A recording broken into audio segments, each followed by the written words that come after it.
Okay, so I've just finished watching Charade. Awesome episode, absolutely brilliant. We had some interesting surprises in here.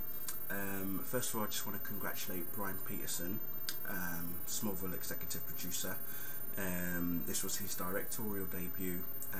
Well done, mate, fantastic. And to all the cast and crew members as well, you guys are just brilliant. Seriously, producers, writers, actors, everyone in makeup, everyone who does the production designs and everything, all of yous are just, you do make Smallville what it is today, and I'm grateful. And every other fan I know about, who I know of, will say the same thing as well. So on to Charade. Wow, lots of action. Emotional scenes were involved in this as well, especially between Clark, Lois and the Blur. Don't want to give too much away because I want you guys to actually watch this episode, because there are some serious home truths between Clark, Lois and the Blur in this episode, and it does often remind me when I see that little triangle relationship between them three, as we were promised by the producers at Comic-Con last year.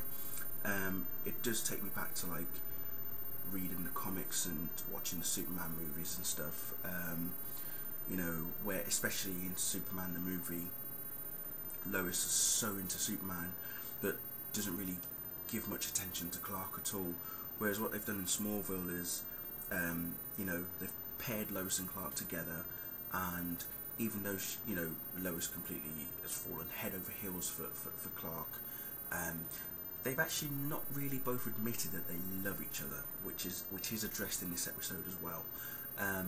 But even though Lois has fallen for Clark, she still has this sort of connection to the Blur as well, and that's what comes to a head in this episode. And you need to watch it to realise how it comes to a head. We're introduced to Maxwell Lord, a DC Comics character, well-known villain. Those of you who have read the comics will know that he is the guy who was responsible for controlling Superman's mind and his actions to fight against the Justice League, and the only way he was stopped was by his neck being snapped by Wonder Woman. Yeah, bet none of you really knew that. Well, most of you probably did, but the rest of you who didn't, yeah, that's exactly what happens. So he is a very interesting character. He has as I say, the ability to control people's minds, which is what this episode seems to centre on as well in some parts, is that he is given, how should I put it, Raymond Sachs, the district attorney who tried to get Lois killed and also the Blur killed at the same time sort of thing, back in the episode Idol, where we were introduced to the Wonder Twins.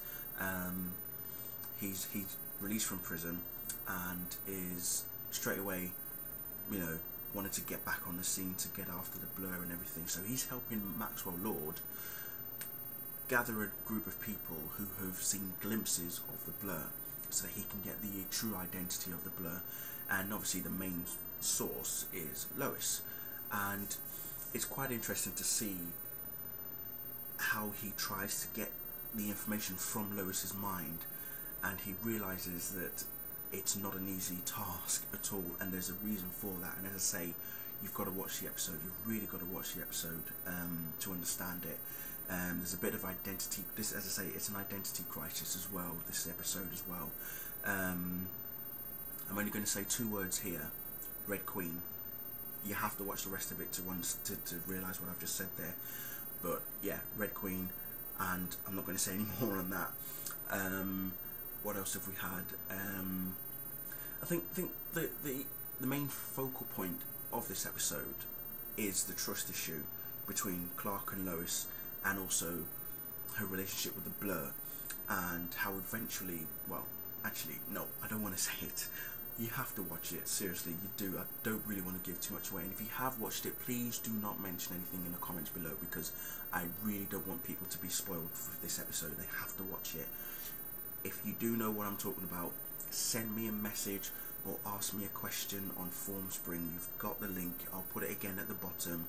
Send me a message on YouTube or on Twitter or whatever, but by all means, any questions that you want to ask about this episode, link is below. Please, let's not spoil it for anyone who hasn't seen it, because I feel that this episode has opened my eyes to what's coming for the rest of the season. We've only got 3 episodes left, and all I'm going to say is we are in for some serious shit. That's all I'm going to say. So, yeah, brilliant. One thing I will mention, there is an awesome scene, a clip that I'm going to upload later on, that involves Clark and this mind control machine that Maxwell Lord is using. Oh my god, yes. I think the action sequences in Smallville have just gotten so much better in the last 8-9 years. It is amazing how far we have come, especially after Checkmate. Everyone remembers that the little scene from Checkmate as Clark was saving Chloe. I don't think they can top that, but let's hope they can come Salvation. So I'm expecting big things for Salvation, so my hopes for Salvation are this high. When I watch it, I don't want it to go down, I want it to go higher. You guys know what I mean, right? Cool.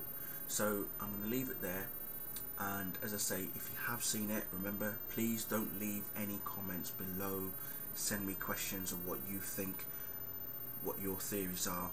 I'll answer them as well, and if I need to do a separate video on them, I will certainly do that, so that everyone is up to speed and clear on what we're talking about here. So yeah, I'll say it again, Red Queen. That's all I'm going to say. Good night.